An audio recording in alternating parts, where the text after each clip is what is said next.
हीच व्हावी माझी आस, जन्मोजन्मी तुझा दास, पंढरीचा वार करी वारी चुकोने दिहरी, संत संगे सर्व काळ अखंड प्रेमाचा कल्लोळ, पंढरीचा वार करी वारी चुकोने दिहरी, चंद्रभागे स्नान तुका मागे हेची दान, पंढरीचा वार करी वारी चुकोने दिहरी, नमो विठ्ठला राजिया पांडुरंगा, नमो रुक्मिणी माऊली ज्ञान गंगा, नमो पुंडलिका नमो चंद्रभागा, नमस्कार माझा रुक्मिणी पांडुरंगा, पांडुरंगा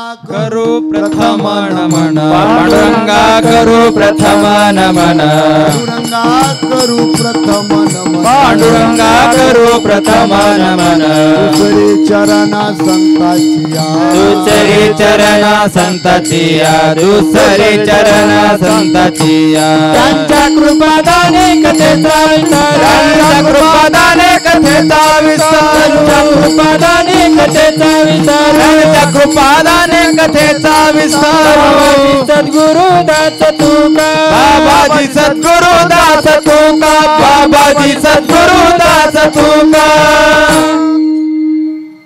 ओम नमो ज्ञानेश्वरा करुणा करा दयाळा, तुमचा अनुग्रह लादलो पावन झालो चराचरी, मी कला कुसरी काहीच नेनो बोलतो वचने अति भाविका, तुमचा अनुग्रह लादलो पावन झालो चराचरी, प्रथम नमन करू गणनाथा उमाशंकराची आसुता, चरणावरी ठेवोनी माथा साष्टांगी आता दंडवत, दुसरी वंदू सारजाजी चतुराननाची आत्मजा, वाक्सिद्धी पावी जे सहजा तिचे चरणी माझे दंडवत, आता वंदू देव ब्राह्मण ज्यांचे निपुण्य पावन, प्रसन्न होती श्रोते जनतया माझे दंडवत, आता नमो साधू सज्जन नित्य हृदय हरीचे ध्यान, विठ्ठल नाम उच्चारतीन तया माझे दंडवत, आता नमो रंग भूमिका कीर्तने उभे होती लोका, टाळ मृदंग श्रोते देखा तया माझे दंडवत,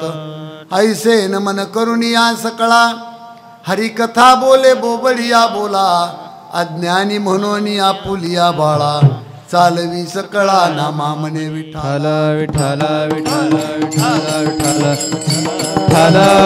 विठ्ठल विठ्ठल विठ्ठल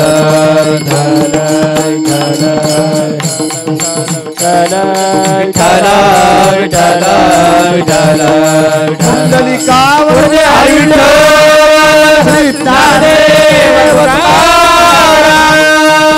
राजा रामचंद्र भगवान की जय, उमापति महादेव की जय, हनुमान की जय, विठ्ठल विठ्ठल विठ्ठल विठ्ठल विठ्ठल विठ्ठल.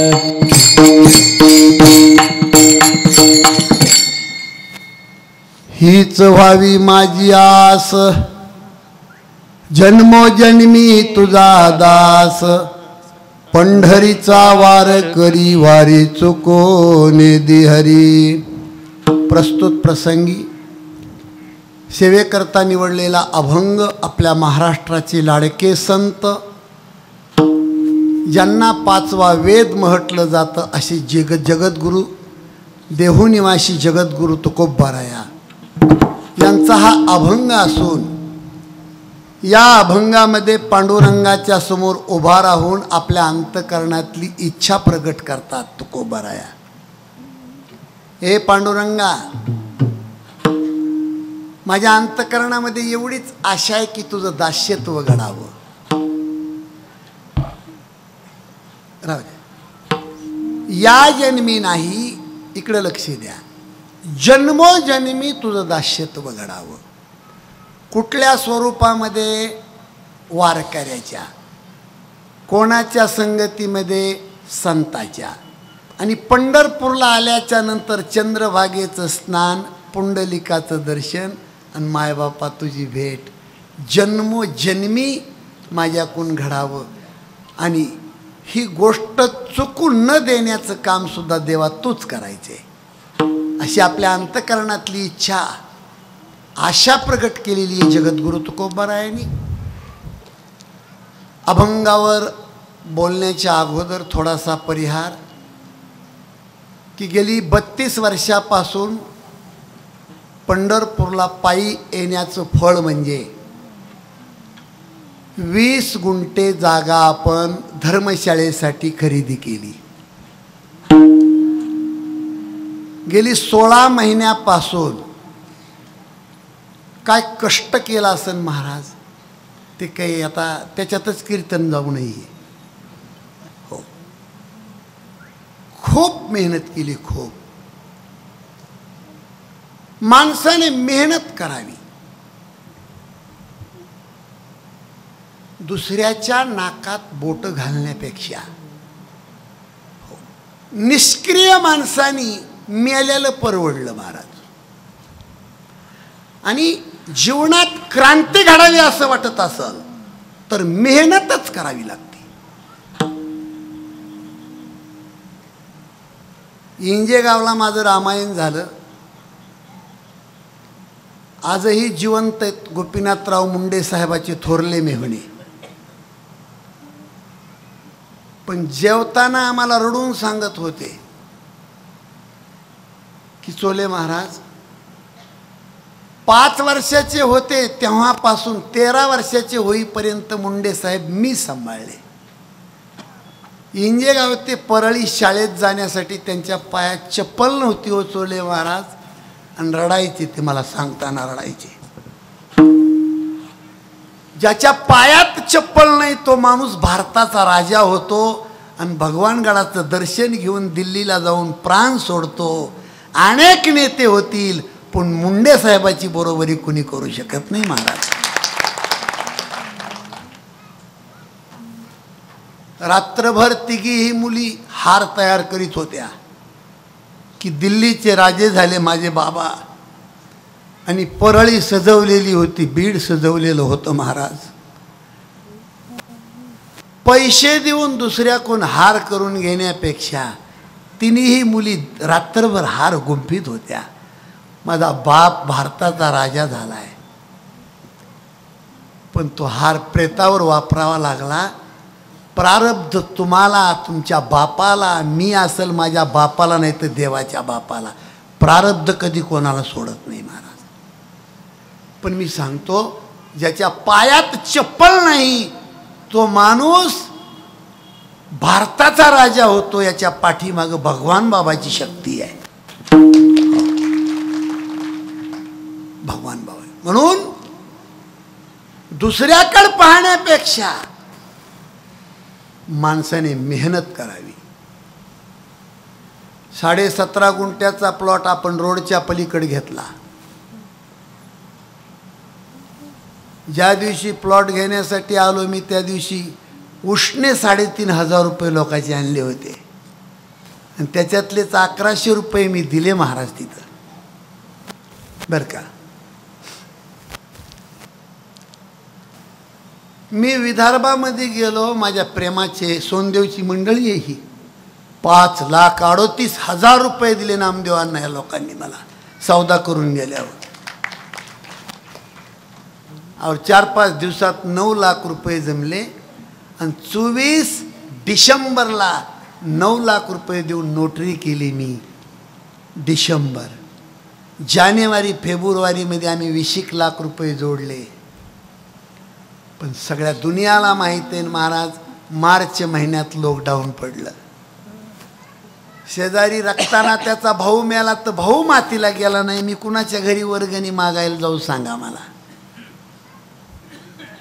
लॉकडाऊन मध्ये कुठं जाऊन पैसे मागू नका ते साहेब. 6 महिन्याचा करार संपला लॉकडाऊन मध्ये. 10-12 जण आम्ही आलो त्या माणसाला विनंती करायला. तो म्हणला 25 लाख रुपये द्या. म्हणलं करार वाढवून दिले लिहिल्याला. तो म्हणला नाही देऊ शकत लिहून. पैसे कसे देता? 5 लाख रुपये वर देतो म्हणलो, अजून भेटलाच नाही तो माणूस. फिरतोय, भोवताली फिरतोय आपल्या मंडपाच्या.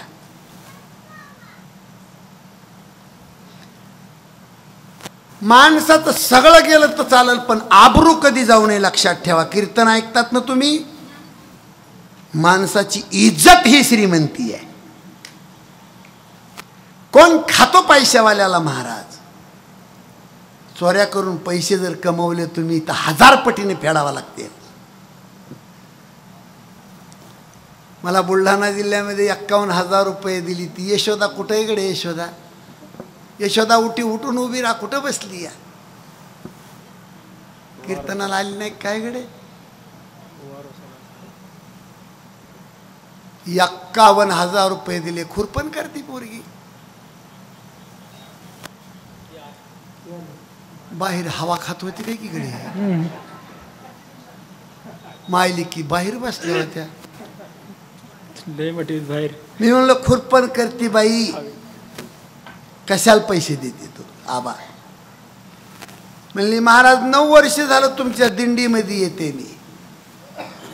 9 वर्षाच्या पूर्वी ज्या दिवशी तुमच्या दिंडीत आले त्या दिवशी म्हणली माझे 2 लेकरं घेऊन मी आत्महत्या करणार होते, पण तुमच्या दिंडीत आले म्हणून वाचले. गणपतांना तिच्या तोंडातले शब्द आहेत. आणि तिथून पुढं माझा संसार उभा राहायला म्हणली माझं सगळं गोड जीवन झालं. 51,000 रुपये देणं काही पांडुरंगाला मला वाटत नाही म्हणली. तेव्हा ती आली, 51,000 रुपये दिले. ये पुढे, ये पुढे, ये पुढे, यशोदा ये पुढं. मुंडे दादा आम्ही गेलो होतो. मी म्हणलं कशाला देते बाई पैसे इतके? 51,000 रुपये. खूप लोकांनी महाराज मदती केल्या, खूप लोकांनी. मी त्यांचे उपकार कधीच नाही फेडू शकत. आता इथं मदत न केल्याला माणूसच नाही माझ्या पुढं. नाही का रात जायची आपली ह्याच्यात, रात्र जाईल, रात्र बबन भाऊ.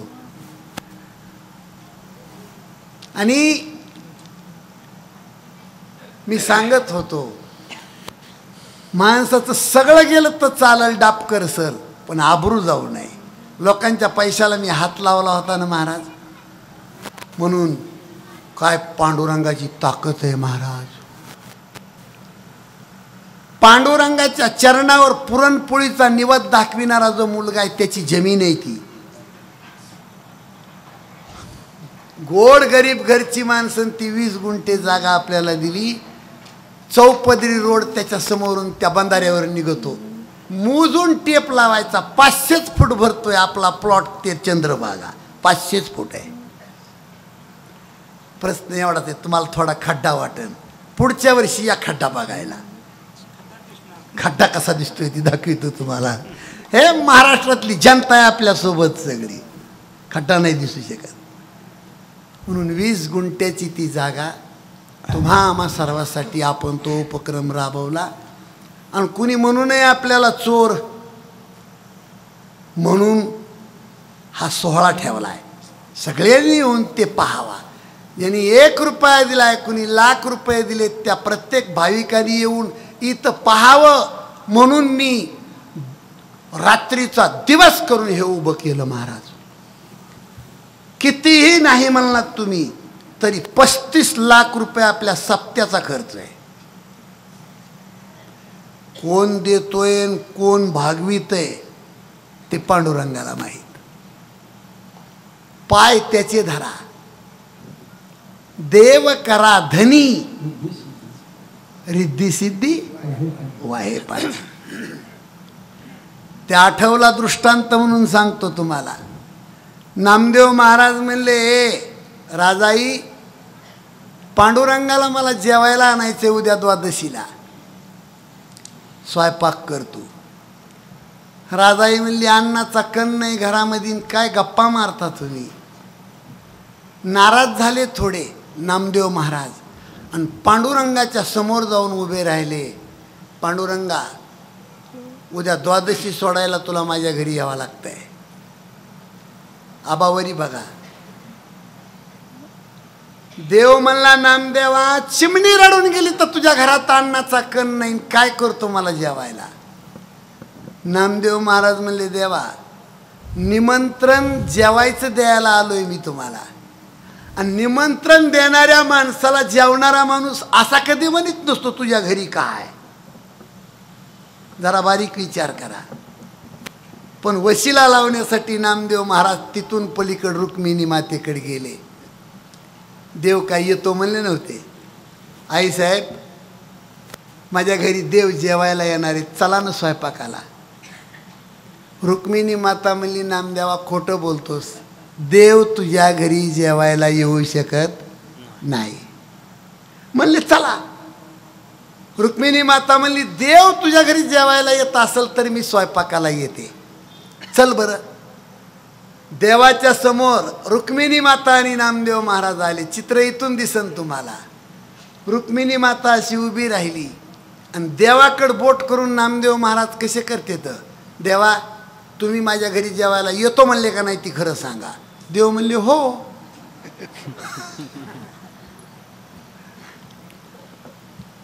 नामदेवजी खुश झाले.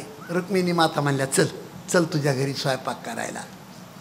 नामदेवाच्या घरी आदिमाया शक्ती स्वयंपाक करण्यासाठी जाते, आणि घरामध्ये जाऊन ज्या वेळेला चक्कर मारते ना श्रीराम भाऊ, त्यावेळेला काय घडतंय, किती लक्ष्मी घरात फिरली ती रुक्मिणी माता, काहीच घरात नव्हतं ना. घरातूनच ओरडली ना रुक्मिणी माता. हे वाट्यावर बसले होते नामदेव महाराज, घरातून आरोळी दिली रुक्मिणी माईनं. नामदेवा स्वयंपाक करण्यासाठी मला तू बोलवलंस, अरे पाणी सोडून तुझ्या घरात काहीच नाही ना. तुम्ही नीट लक्ष द्या. बाहेर बसलेले नामदेव महाराज म्हणले, हे शब्द तुमच्या तोंडात शोभत नाहीत. तुम्ही हाक मारली, तुम्ही बोलताय, मी ऐकतोय एवढ्यात बरं आहे, पण लक्ष्मीनं म्हणावं तुझ्या घरात काही नाही हे शेजाऱ्याने तरी ऐकू नाही. मला कशाची गरज नाही, देव जेवायला यायचा आहे, स्वयंपाक लक्ष्मी करणार आहे. आबरू गेली तर तुमची गेली आणि देवाची गेली, मोह काय बंद पडलं नाही. महाराज प्रत्यक्षात लक्ष्मी होती ती, प्रत्यक्षात लक्ष्मी. 500 पक्वान्नाचा स्वयंपाक तयार झाला आणि जगाचा बाप नामदेवाच्या घरी जेवायला येतो. द्वादशीचं जेवण आहे. 2 आसनं ठेवले, एका आसनावर देव, चांदीचे पाट, चांदीचे ताट, स्वयंपाक, आणि वाढायला जगाची आदिमाया भगवती रुक्मिणी माता वाढायला. आसन टाकलं नामदेवाचं शेजारी देवानं, ताटं वाढले आणि जगाच्या बापाने नामदेव महाराजाला हात जोडले. महाराज नामदेवा ये ना बाबा माझ्यासोबत जेवायला. त्यावेळेला भरल्या डोळ्यानं नामदेव महाराज म्हणले, देवा असं कधी ऐकलं पाहिलं का हो देवा तुम्ही, की मालकाच्या शेजारी नौकरानं जेवावं? असं कधी घडलंय का हो महाराज? अहो देवा, नामा म्हणे देवा तुम्ही तुमचे जेवा, अनुरला प्रसाद आम्हाशी ठेवा. माझा दृष्टांत संपला. महाराज ज्याच्या घरामध्ये रात्रंदिवस देव आणि लक्ष्मी नांदती त्या माणसाला विश्वात काय कमी आहे. मला वाटतं ह्या आपल्या प्रकरणात मध्ये प्रत्यक्षात हे घडलंय, प्रत्यक्षात हे घडलंय. म्हणून आज एवढा सोहळा पंढरपूरमध्ये साजरा होतोय. मला आवर्जून तुम्हाला सांगावं वाटतं, लय गरिबी भोगली बरं महाराज, लय गरिबी भोगली. एकाच महिन्यात आमच्या 2 भावाचे लग्न झाले होते. माझ्यापेक्षा मोठा भाऊ होता एक मला, ज्येष्ठ महिन्यामध्ये, आणि दोघाच्या लग्नाला माझ्या आईवडिलांनी कर्ज काढलं होतं म्हणून 2 कोयत्याची ऊसतोडणीची उचल घेतली होती आमच्या आईवडिलांनी. माझ्या मोठ्या भावाची जोड आणि माझी जोड. पण परिणाम तिथून पुढं पोळ्याच्या खांदमळणीच्या दिवशी माझा मोठा भाऊ लाईटला चिटकून वारला आणि त्याची बायको माहेरला गेली. घरातली एक जोड कायमची संपली. आता आमची नवरा बायकोची उरली. ऊस तोडणीचे पैसे घेतले होते मुकदमाचे. तिथून पुढे 1 महिन्याला ते पैसे फेडण्यासाठी माझी मंडळी आणि मला तो प्रसंग अजून दिसतोय की आमच्या शेतामध्ये ट्रक आली होती मला नेण्यासाठी, बरं का नाना. आणि त्या ट्रकवर सरपाणाचे बिंडे चढवत होतो मी. एकच शर्ट होतं. माझी आई आणि माझे वडील बांधावर उभे राहून रडत होते आणि मुखातून म्हणत होते, एक मेलं आणि एक देशावर चाललं. घराचा उन्हाळा झाला. ते दिवस आज बी मला दिसतात. पण मला वाटतंय की पंढरपूरमध्ये तुमच्या सर्वांच्या साक्षीने एवढा सोहळा आज घडतोय, याच्या इतकी श्रीमंती माझ्या जीवनात दुसरी कोणतीच नाही उभी राहिली महाराज. देवानं पाठीमागं उभा असावं, संताची शक्ती पाठीमागं असावी, काही घडू शकत नाही महाराज. आणि खूप माझ्या जीवनामध्ये रात्रंदिवस धडपड केली महाराज. मी सांगतो तुम्हाला, त्या स्वामी विवेकानंदाचे 4 वाक्य इथं. शारीरिक बल, बौद्धिक बल, आध्यात्मिक बल आणि नैतिक बल, ही 4 प्रकारची शक्ती ज्याच्या रक्तामध्ये आहे त्याची उंची आकाशा एवढी आहे, लक्षात ठेवा. शारीरिक बल, बौद्धिक बल, आध्यात्मिक बल आणि नैतिक बल. शरीर संपत्ता पाहिजे माणसाकडं, बुद्धी पाहिजे, बुद्धी. 84 लाख योनी निर्माण केल्या ब्रह्मदेवानी. माणसासहित 84 लाख योनी निर्माण केल्या. सगळ्याला सारख्या वस्तू दिल्या, माणसाला फक्त एक वस्तू आगाव दिली, त्याचं नाव आहे बुद्धी. आणि तीही बुद्धी चुकीच्या मार्गाने चालत असेल तर त्या म्हशीसारखं रेड्यासारखं जीवन आहे महाराज. आध्यात्मिक तत्व तुम्ही आम्ही जाणलं पाहिजे. तुम्ही माझ्याकडे लक्ष द्या. माणसाला आध्यात्मिक तत्व कळत नसल तर तो माणूसच नाही. देखवी ऐकावी एक नारायण, देखवी ऐकावी एक नारायण, देखवी ऐकावी एक नारायण, देखवी ऐकावी एक नारायण. दयाचे भजन चुकू नको, दयाचे भजन चुकू नको, देखवी ऐकावी एक नारायण, देखवी ऐकावी एक नारायण. दयाचे भजन चुकू नको, दयाचे भजन चुकू नको, देखवी ऐकावी एक नारायण, देखवी ऐकावी एक नारायण.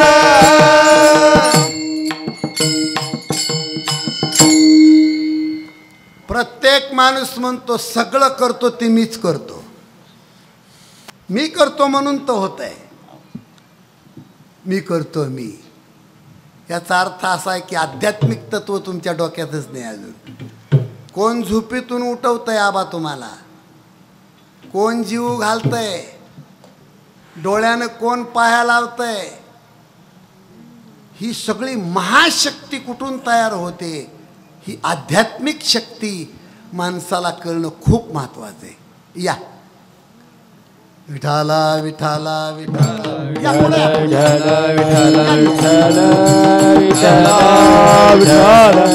विठाला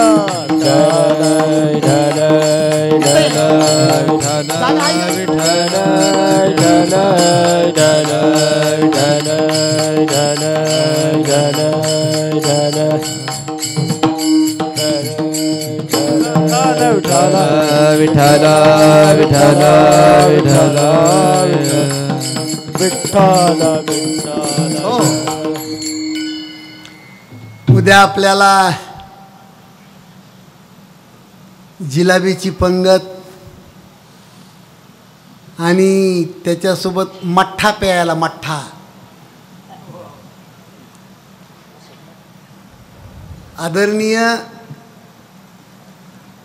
खूप मोठं आपल्या महाराष्ट्रातलं व्यक्तिमत्व विश्वनाथरावजी कराड साहेब हे आपल्याला उद्या भेट देण्यासाठी येणार आहेत आणि त्यांची पंगत आहे. त्यांच्या मोठ्या बहीण होऊन गेल्या वैकुंठवासी त्यागमूर्ती हरिभक्त परायण प्रयागबाई कराड. त्यांच्या स्मरणार्थ मी त्यांना निमंत्रण देण्यासाठी फक्त संजय भाऊ गेलतो. घुगे साहेब फक्त निमंत्रण देण्यासाठी गेलतो. मुंडे दादा आहेत, पाकुट आहेत आपण. पण साहेब म्हणले चोले महाराज माझी लय दिवसाची इच्छा आहे हो की माझ्या बहिणीच्या नावावर मला पंढरपूरला खूप मोठी पंगत द्यायची. म्हणून उद्या त्यांची पंगत आहे.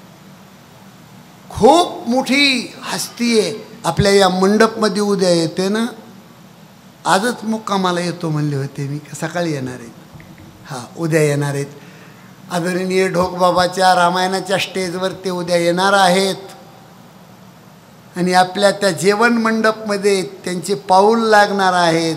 लक्ष्मीकांत व्यक्ती आपल्याला काही कमीच पडणार नाही तिथून पुढे. हो.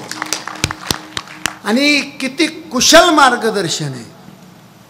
ही एवढी मोठी माणसं तिथून बेजार आहेत. पुण्यावरून MIT कॉलेजवरून ज्यांनी त्या पंक्तीचं आम्हाला नियोजन करून दिलं असे आदरणीय संजय भाऊ घुगे या ठिकाणी हाजरी लावण्यासाठी आलेत. बरोबर आहे ना? नाव पाठ झाले तुमचं मला. असो, मी सांगत होतो तुम्हाला स्वामी विवेकानंदाचे 4 वाक्य आहेत. शारीरिक बल, बौद्धिक बल, आध्यात्मिक बल आणि नैतिक बल. शरीर संपत्ता सदृढ असली पाहिजे, त्या माणसाला बुद्धी असली पाहिजे. हे चालवणारा कोण आहे त्याच्याकडे आध्यात्मिक शक्ती जागृत पाहिजे. आणि या 3 वस्तूला सुगंध सुटावा असं वाटत असेल तर त्याचं नेचर चांगलं पाहिजे. नेचर. कपड्याला पडलेला डाग धुवून काढण्यासाठी अनेक कंपन्यांनी अनेक साबणा तयार केल्या, पण कलंक धुवून काढण्याची साबण पैदा नाही झाली आणि कधी पैदा होणार नाही. आमच्या त्या अनुप जलोटाचं सुंदर मीराबाईच्या अभंगामध्ये गायन असते पहा. जल से पतला कौन है, कौन भूमि से भारी, कौन आगन से तेज है, कौन काजल से काली. पाण्यापेक्षा पातळ वस्तू कोणती आहे जगात? जमिनीपेक्षा वजनदार वस्तू कोणती आहे जगात? अग्नीपेक्षा तेज कशात जास्त आहे? आणि काजळापेक्षा काळी वस्तू कोणती? हा प्रश्न आहे. जल से पतला कौन है, कौन भूमि से भारी, कौन आगन से तेज है, कौन काजल से काली. त्याचं उत्तर साहेब इतकं गोड आहे. जल से पतला ज्ञान है, पाप भूमि से भारी, क्रोध अगन से तेज है, कलंक काजल से काली. म्हणून माणसाकडे काही असल नाही तर नसल, पण निष्कलंक जीवन हे समाजातली खूप मोठी श्रीमंती आहे महाराज, खूप मोठी. आणि सगळ्या इतिहासाचं संशोधन करा तुम्ही. जेवढे संत होऊन गेले महाराज, खायला भाकरी नव्हत्या आणि राहायला घरं नव्हते. पण पहा तुम्ही, विदर्भामध्ये असे 2 साधू होऊन गेले. एकाची संपत्ती डफड्यात होती आणि एकाची संपत्ती मडक्यात होती. डफड्यात ज्यांची संपत्ती त्यांचं नाव आहे राष्ट्रसंत तुकडोजी महाराज. इंदोरला गाडगे बाबाचं कीर्तन होतं आणि त्या काळात लाख लोक होते आणि भारताचा पंतप्रधान त्या कीर्तनाला होता. कीर्तन आता सुरू होणार आहे आबा, पण अन्नाचा कण पोटामध्ये नव्हता म्हणून गाडगे बाबा हळूच मंदिरावरून उतरले. ते इथून चित्र दिसल तुम्हाला. साधी बंडी अंगामध्ये मळालेल्या फडक्यानी डोकं गुंडाळलेलं, कुठं कुठं केस बाहेर निघलेले, गाठी गाठीचं धोतर. गल्लीत गेले. एक बाई घर बंद करून कीर्तनाला चालली होती. गाडगे बाबांनी त्या बाईच्या समोर हात पसरले. आई, मला चतकूर भाकर देते का? ती बाई म्हणते, बाबा मंदिरावर कीर्तन सुरुवात झालंय, तुम्हाला भाकर द्यायला माझ्याकडे वेळ नाही. मी असं विचारतो तुम्हाला, कीर्तन कुणाचे? गाडगे बाबाचं. कीर्तन गाडगे बाबाचे, पण एक चतकूर भाकर पदरात नाही. पण गाडगे बाबा स्वच्छता अभियान ही श्रीमंती कुणी रोखू शकत नाही. म्हणून क्रांतिकारक माणसाचं जीवन असावं. तसेच तुकडोजी महाराज, माझ्याकडे लक्ष आहे तुमचं. तळ्याच्या काठावर झोपडीमध्ये जन्म झाला आणि ते मोठं वार आलं, झोपडी सुद्धा उडून गेली. तुकडोजी महाराजांचं जीवन. पण भारताचा राष्ट्रपती आणि पंतप्रधान त्यांना तिथं भजन म्हणायला घेऊन जात होते. तुकडोजी महाराजांचं भजन. आम्हाला ज्यांनी गावात भजन शिकवलं रामराव भाऊ ते म्हणायचे, अभंग म्हणायचे रामराव भाऊ. तुकडोजी महाराजांचा अभंग. कधी येशील मन मोहना, कधी येशील मन मोहना पाहण्या, भारत आपुला पुन्हा पाहण्या, भारत आपुला पुन्हा.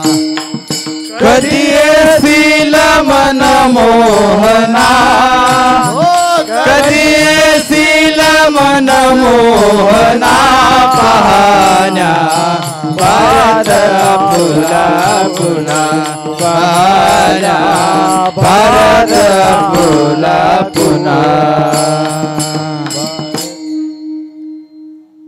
राष्ट्रसंत तुकडोजी महाराजांचं हे भजन आहे.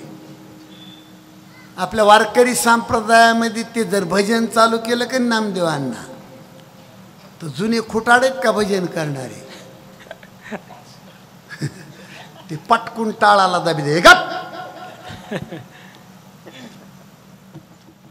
मनी नाही भाव म्हणे देवा मला पाव, देवा शान पावायचा नाही रे, देव बाजारचा भाजीपाला नाही रे, भाजीपाला नाही रे, देव बाजारचा भाजीपाला नाही रे, भाजीपाला नाही रे. मनी नाही भाव म्हणे देवा मला पाव, म्हणे नाही भाव म्हणे देवा मला पाव, देवा शान पावायचा नाही रे, देव बाजारचा भाजीपाला नाही रे, भाजीपाला नाही रे, देव बाजारचा भाजीपाला नाही रे, भाजीपाला नाही रे.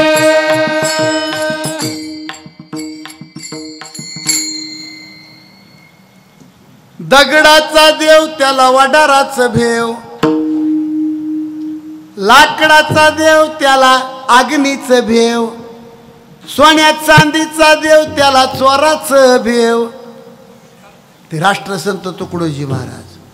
मी अमरावतीला एक रामकथा केली. अमरावती तालुक्यात काय गावाचं नाव? मोर्शी का काय होतं? मोर्शी. मोर्शी तालुका मोर्शी. माझ्याकडे लक्ष द्या इकडं वारकरी. आजही विदर्भामध्ये जा तुम्ही त्या साईडला, पहाटे 5 वाजता प्रत्येक गावामध्ये प्रदक्षिणा असते महाराज. त्याला रामफेरी म्हणतात त्या भागामध्ये. राष्ट्रसंत तुकडोजी महाराजांनी जो लोकांना नियम घालून दिला, मी सांगतो, गरिबीतली संत मंडळी. आणि आपल्याला अभंगावर येण्यासाठी इथूनच सुरुवात होती. संताला कशाची अपेक्षाच नसते महाराज.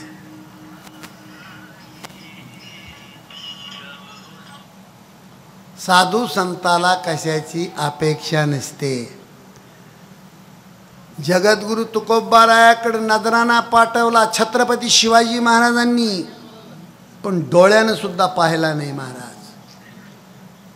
अपमानित होऊन तो नजराणा वापस गेला. पण त्याच्या पुढचा आहे का, लईच गरिबी होती जगद्गुरु तुकाराम महाराजाची, म्हणून स्वतः छत्रपती शिवाजी महाराज गावाच्या बाहेर ज्या दगडाच्या बालीवर बसून तुकाराम महाराज भजन करीत होते. माझ्याकडे लक्ष आहे तुमचं. गावाच्या बाहेर ज्या दगडाच्या बालीवर बसून तुकोबाराया भजन करत होते, त्या दगडाच्या बालीवर स्वतः छत्रपती शिवाजी महाराजांनी सोन्याच्या मोहराने भरलेली पिशवी त्या दगडाच्या बालीवर आणून ठेवली. ती बी कशी ठेवली, अर्ध्या मोहरा दगडावर सांडल्या होत्या आणि अर्धी अशी साईटला पिशवी होती. आल्याबरोबर त्या दगडाच्या बालीवरच्या सोन्याच्या मोहरा तुकोबारायाला डोळ्यांनी दिसावात. आणि स्वतः छत्रपती शिवाजी महाराज 100 फुटावर झाडावर चढून बसले होते. काही संत होऊन गेले जगद्गुरु तुकोबाराया. आल्याबरोबर त्या दगडाच्या बालीवर त्या सोन्याच्या मोहराची सांडलेली पिशवी पाहिली आणि पाठ फिरवली तुकोबारायांनी आणि तिथून 25 फुटावर जाऊन भजन सुरू केलं. त्या दगडाच्या बालीपासून साईडला दगडाच्या बालीकडे पाठ फिरवली. पाठ माझ्याकडे लक्ष द्या. दगडातून आवाज आला महाराज, दगडातून आवाज आला की बाबा का माझा तिरस्कार केलाय तुम्ही. तुकोबारायाला दगडाची बाल आवाज देते, बाबा माझा का तिरस्कार केलाय तुम्ही, काय मी चूक केली. त्यावेळेला तुकोबाराया इकडंच तोंड असताना म्हणतात दगडाच्या बाईला की तू विटाळलीस तू, तुला धनाची आशा आहे. रडू लागली दगडाची बाल, बाबा माझा काय दोष आहे त्याच्यामध्ये, आणि आहे का दोष, दगडाच्या बालीचा काय दोष आहे. रडत होती दगडाची बाल, बाबा या न मला घ्या न बाबा मांडीवर. दगडाची बाल रडत होती महाराज. जगद्गुरु तुकाराम महाराज म्हणले जर तुला वाटत असेल मी मांडीवर घेऊन भजन करावं तर इंद्रायणीमध्ये जाऊन स्नान करून ये. महाराज दगडाची बाल हंडगळत हंडगळत हंडगळत हंडगळत मनाने इंद्रायणीमध्ये गेली, स्वच्छ आंघोळ केली आणि तीच दगडाची बाल हंडगळत हंडगळत हंडगळत इंद्रायणीच्या काठावर वर आली. हे पाहत असताना हिंदवी स्वराज्याची स्थापना करणारा राजा झाडावर ढसा ढसा रडत होता. छत्रपती शिवाजी महाराज रडत होते, डोळ्यांनी पाहिले. आंघोळ करून दगडाची बाल येते त्यावेळेला जगद्गुरु तुकोबारायाचे डोळे भरून आले आणि जाऊन त्या बालीवर बसले, नमस्कार केला आणि भजन सुरू केलं. महाराज माझा दृष्टांत संपला. काय जीवन असेल, निरपेक्ष जीवन. दगडावर सोनं पाहिलं तर त्याच्याकडे पाठ फिरवली, कुठलीच आशा नाही. फक्त जगद्गुरु तुकोबारायाच्या अंतःकरणामध्ये कोणती आशा, हीच व्हावी माझी आस, स्वर केला हीच व्हावी माझी हीच व्हावी माझी आस, हीच व्हावी माझी आस, हीच व्हावी माझी आस.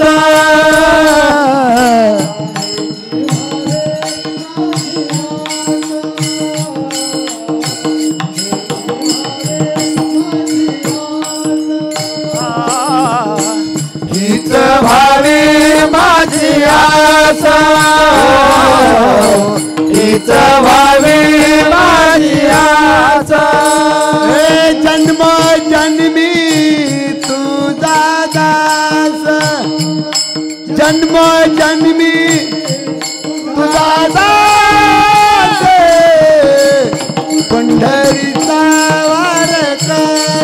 हो पंढरीचा वार जन्मी तुझा दास जन्मी तुझा दास पंढरीचा बालक रे पंढरीचा बालक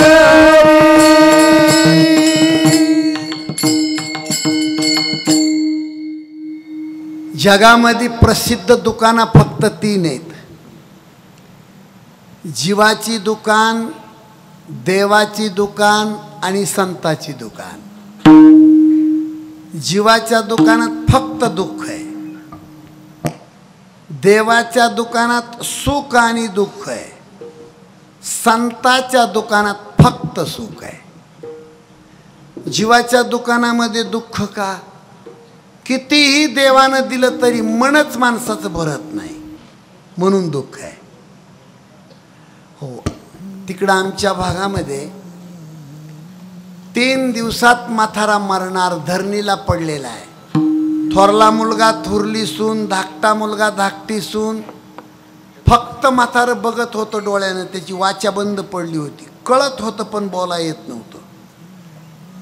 आणि मग तो म्हातारा मुलाच्या सोनाच्या तोंडाकडे पाहून कसा करायचा? इकडे लक्ष द्या. गरगरा डोळे फिरवायचं म्हातारं, हातानं खुणवायचं.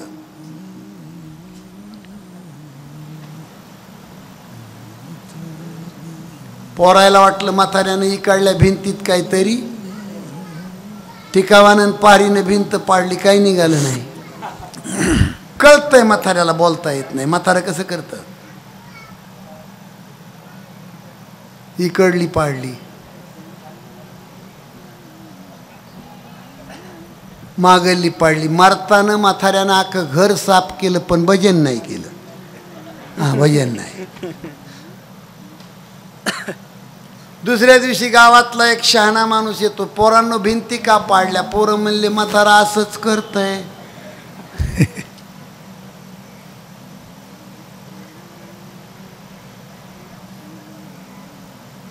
गावातला शहाणा माणूस म्हणला, एक काम करा, कोल्हापूरला एक डॉक्टर आहे, त्याला 50,000 रुपये फीस आहे, आणि ते डॉक्टर इथे येऊन एक इंजेक्शन दिलं की म्हातारं बोलन, कुठं काय ठेवलंय ती सांगन, आणि मारायचं ती मरल. ते काही आऊत नाही आणायचं. आता या पाटील सरपंच, या रामकृष्ण हरी विठाला विठाला विठाला विठाला विठाला विठाला विठाला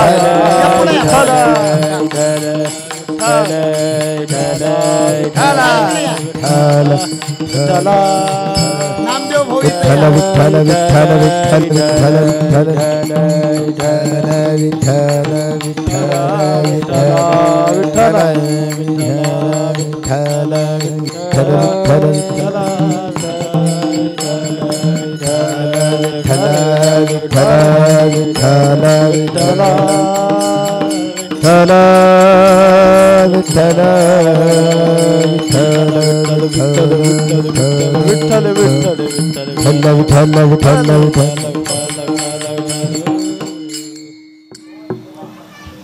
मोबाईल पडला, मोबाईल असे पडत येतात काय त्याला आवड. नाशिकच्या अलीकडून माळेगाव MIDC माळेगाव, तिथली मंडळी. बस बस. आपल्याला त्या जाग्यासाठी 7 लाख रुपये या मंडळीने दिले, त्यांच्या नावाने टाळे वाजवा. 7 लाख रुपये. इतका जीव माझ्यावर त्या गावात, आता काय सांगू तुम्हाला. आणि घरातल्या प्रत्येक माणसाचं नाव मला पाठ झाले. पाटील झालं का नाही?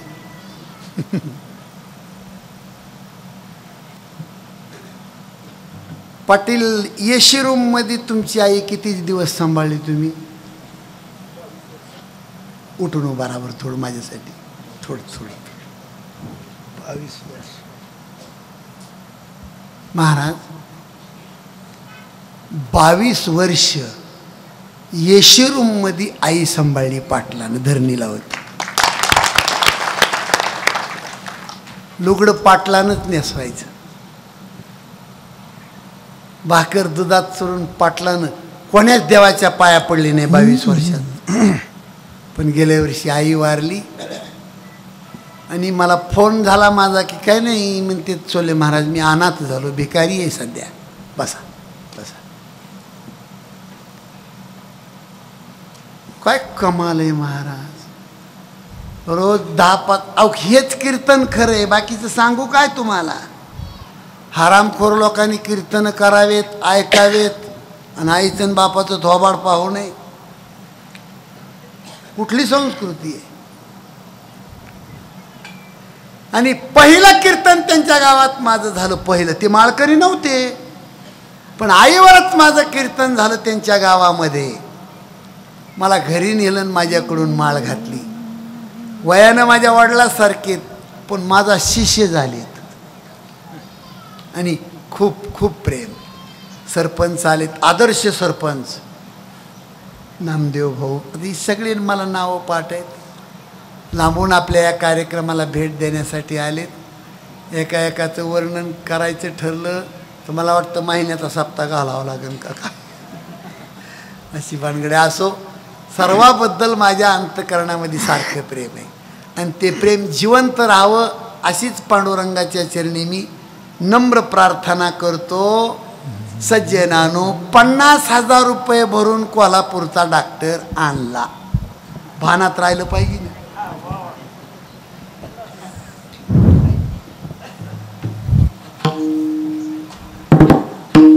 एक इंजेक्शन दिलं त्या म्हाताऱ्याला. म्हातार नका ते सर, 2च शब्द बोललं म्हातार. म्हातार काय म्हणतं, ए नार्या, अरे ती ज्वारी चाळायची चाळणी घरामागाल्या रंगीने नेली, ती मी मेलेवा आणा म्हणला. चाळणी डापकर सर, चाळणी केवढ्याला पडली? 50,000. घर काय तुम्ही बांधता का त्याचं? घराचे पैसे. सर्व सुखाची या आशा जन्म गेला, जन एक मुक्ती यज्ञ नाही केला. हिंडता दिशाची न पावला, माया वेशीला जीव माझा.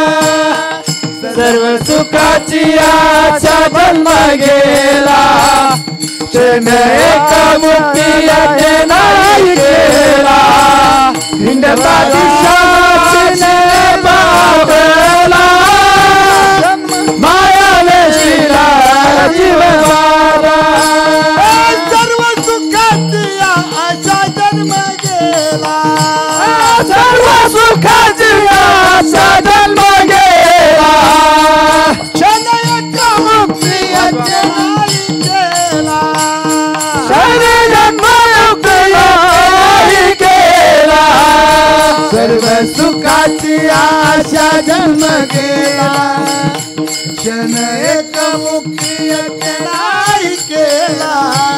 हिंडता दिशाची न पावला, माया वेशीला जीव माझा. सर्व सुखाची आशा नाही केला, क्षण एक मुक्ती यज्ञ नावला. हिंडता दिशाची न पावला, माया वेशीला जीव माझा.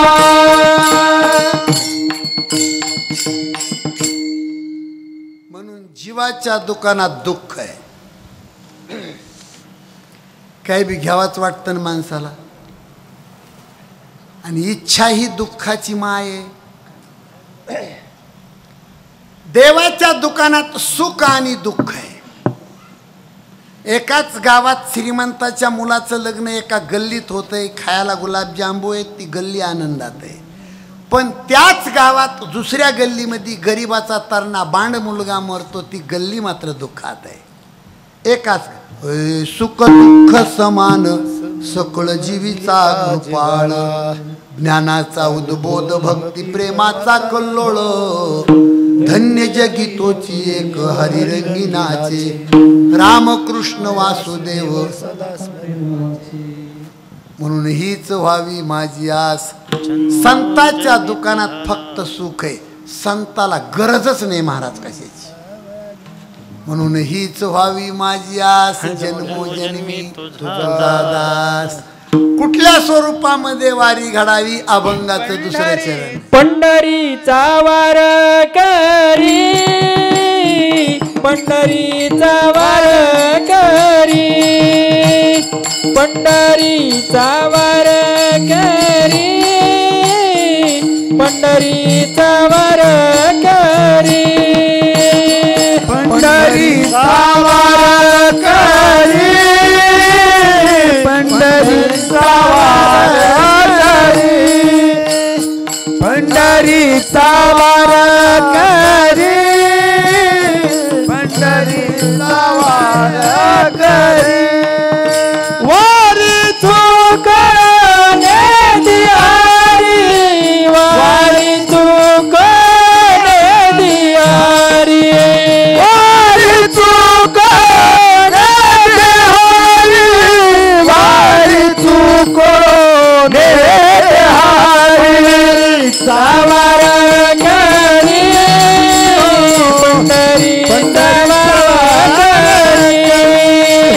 पंढरीचा वार करी राधे राधे पंढरीचा वार करी पंढरीचा वार करी पंढरीचा वार करी पंढरीचा वार करी पंढरीचा वार करी विठोबार कुमाई विठोबार कुमाई विठोबार कुमाई विठोबार कुमाई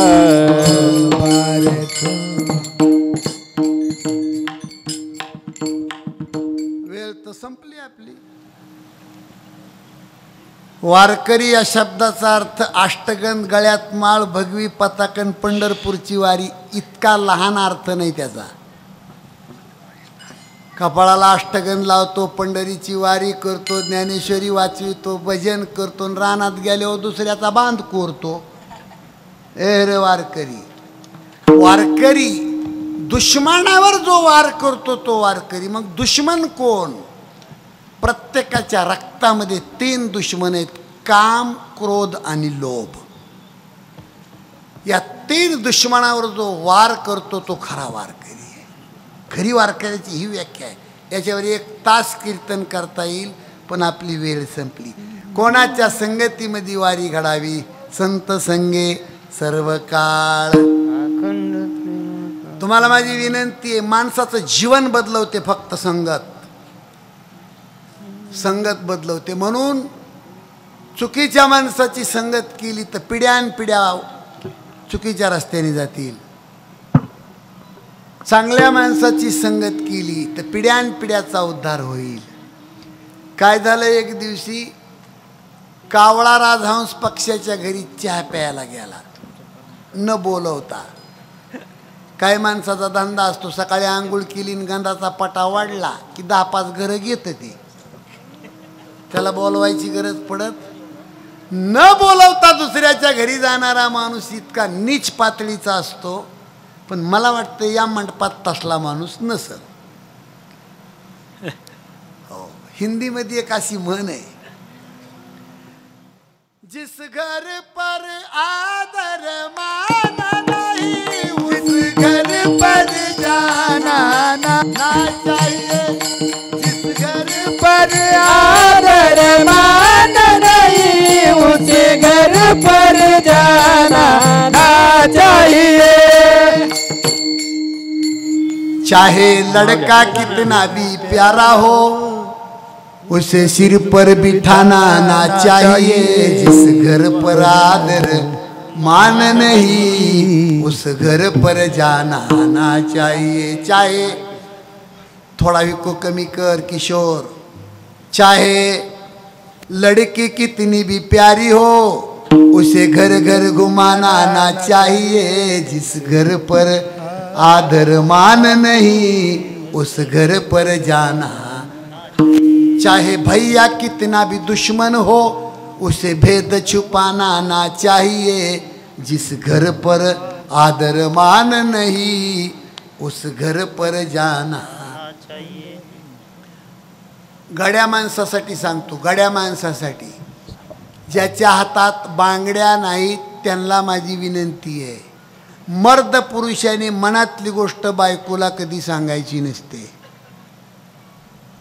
आणि मनातली तसं तर हे कीर्तनात मेह्यांच्या देखत नाहीच सांगायला पाहिजे, पण काय करू आता, त्यांना का कानात बोळे घाला म्हणू.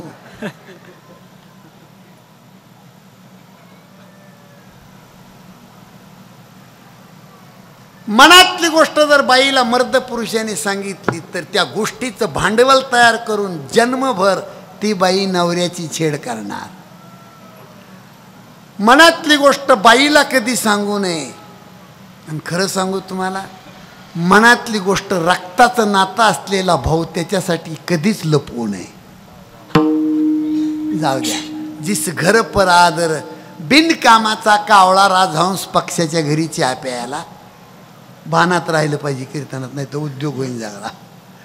आणि जिबाळ्यासाठीच कावळा निघाला न नुसत्या दुधातला चहा होता. आणि जाता जाता कावळा म्हणतो, राजहंस काका यानं गरीबाच्या घरी चहा प्यायला. आता ह्या कावळ्याचं कशाला ऐकावं त्या बिचाऱ्यानं. मूर्खाच्या नादाला कधी लागायचं. चाणक्य नीतीमध्ये असं सांगितलंय, सापाच्या दातात विषय, माशीच्या मस्तकात विषय, विंच्याच्या नांगीत विषय, मूर्ख माणसाच्या सगळ्या रक्तात विषय. त्याच्यापासून सावध. गेला ना कावळ्याच्या घरी चहा प्यायला राजहंस. कावळ्याचं घरटवरी जंगलात शिकार खेळून थकल्याला राजा खाली झोपला होता. कावळ्यानं केला आणि त्याचा कार्यक्रम वरी. आणि त्या कावळ्याची विष्ठा नीट राजाच्या गालावर येऊन पडली. उशाची बंदूक घेतली आणि राजानं गोळी. कावळा भुरकून उडाला आणि ती गोळी कुणाला लागली. कुणाला लागली गोळी. जागेत का झोपलेत म्हणून बघावं म्हणलं. कावळाच आहे तो. कावळा सापडतच नसतो, दुसऱ्याची वाट लावल्याशिवाय राहत नाही तो कावळा. फडफड फडफड करीत राजहंस पक्षी राजाच्या मांडीवर. राजा डबडबल्या डोळ्यानं म्हणतो, अहो महाराज तुम्ही इथं, तुम्ही इथं कसे. नाही आता माझ्यासारखा माणूस संध्याकाळी 6 वाजता जर तुम्ही बारच्या दारात पाहिला तर, चोले महाराज तुम्ही इथं. तसं राजा म्हणतो, खूप रडला राजहंस पक्षी. चुकलं, मला माफ करा राजेसाहेब, मूर्खाच्या संगतीने माझं जीवन उद्ध्वस्त झालं.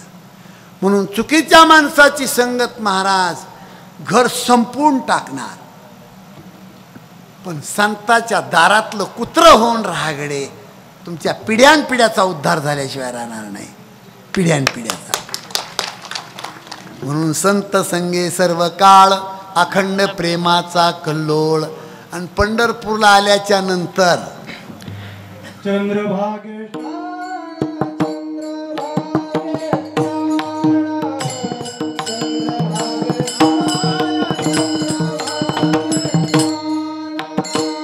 चंद्रभागे स्नान, चंद्रभागे स्नान, चंद्रभागे स्नान, चंद्रभागे स्नान.